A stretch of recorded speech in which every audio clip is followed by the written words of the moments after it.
वो कौन थी? रमेश हिमाचल से अपने परिवार के साथ दिल्ली वापस घर आ रहा था। उसका पूरा परिवार गाड़ी में बैठ चुका था। रास्ते में आते आते रात के 1 बज चुके थे और वह हिमाचल के पहाड़ी रास्तों को पार कर रहा था। सड़क एकदम सुनसान पड़ी थी और पूरी सड़क पर सन्नाटा छाया हुआ था।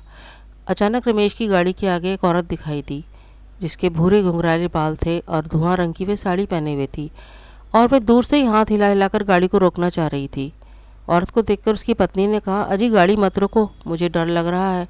आखिर ये कौन है, इतनी रात को हमें रोक रही है? पत्नी बोली, इसके साथी भी इसके साथ हो सकते हैं, जो कि छिपके खड़े होंगे। रमेश भी परेशान हो रहा था। एक तरफ रात का टाइम था, परिवार भी उसके साथ था। उनकी गाड़ी के अलावा वहाँ कोई भी गाड़ी नज़र नहीं आ रही थी। अब ना चाहते हुए भी रमेश गाड़ी रोक चुका था। उसने देखा कि वह औरत कोई 30 साल की रही होगी और वह लगातार रो रही थी और हाथ जोड़ जोड़कर आगे की तरफ इशारा कर रही थी। रमेश की पत्नी के मना करने के बाद भी रमेश ने गाड़ी का दरवाज़ा खोल दिया। रमेश ने कहा कि ये औरत तो जख्मी लगती है, लगता है किसी हादसे का शिकार हुई है, एक बार इससे बात कर लेता हूँ। और उसने गाड़ी का दरवाज़ा खोलकर पूछा कि क्या बात है, आपको कहाँ तक जाना है, आप क्यों रो रही हैं?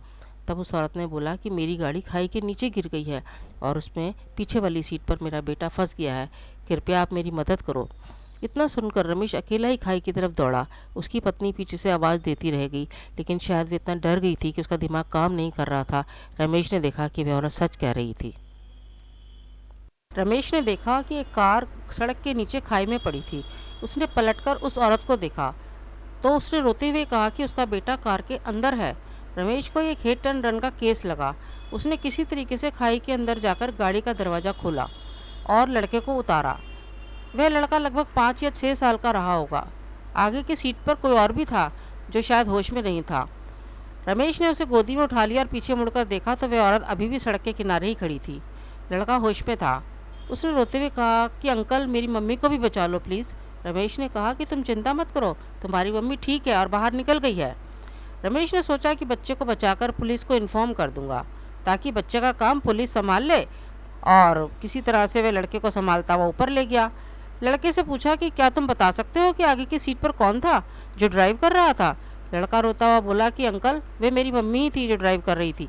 रमेश को अब कुछ समझ नहीं आ रहा था, वह बहुत थक भी गया था। उसने सोचा कि चलो पहले बाहर निकल आता हूँ। उसको अब अपनी पत्नी और बेटी की भी चिंता हो रही थी, जिन्हें वे गाड़ी में ही छोड़ आया था। रमेश को कुछ समझ नहीं आया। उसने पुलिस को फ़ोन कर दिया और हादसे के बारे में बताया। 10 मिनट में ही पुलिस आ गई और जब वे कार में फंसे दूसरे व्यक्ति को निकाला गया तो रमेश की आंखें फटी रह गईं, क्योंकि वे वही औरत थी जो उससे सहायता मांग रही थी। अब तो रमेश के होश उड़ गए।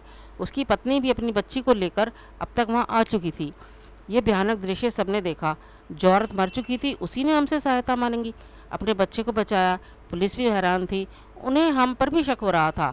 जब पूछताछ होने लगी तो वे औरत एक बार फिर दिखी, जो इंस्पेक्टर को यह कह रही थी कि इन्होंने कुछ नहीं किया है, बल्कि मेरे बच्चे को बचाया है। और फिर वो गायब हो गई। इंस्पेक्टर ने भी हमें ज़रूरत पड़ी तो सहयोग करने के लिए कहा और हमें जाने दिया।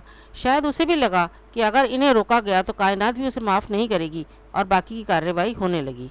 मेरी पत्नी ने हमारी बच्ची को कस के सीने से लगा रखा था। मैंने उसे सहारा दिया और गाड़ी में बैठाया और हम गाड़ी लेकर अपने सफ़र पर आगे बढ़ गए।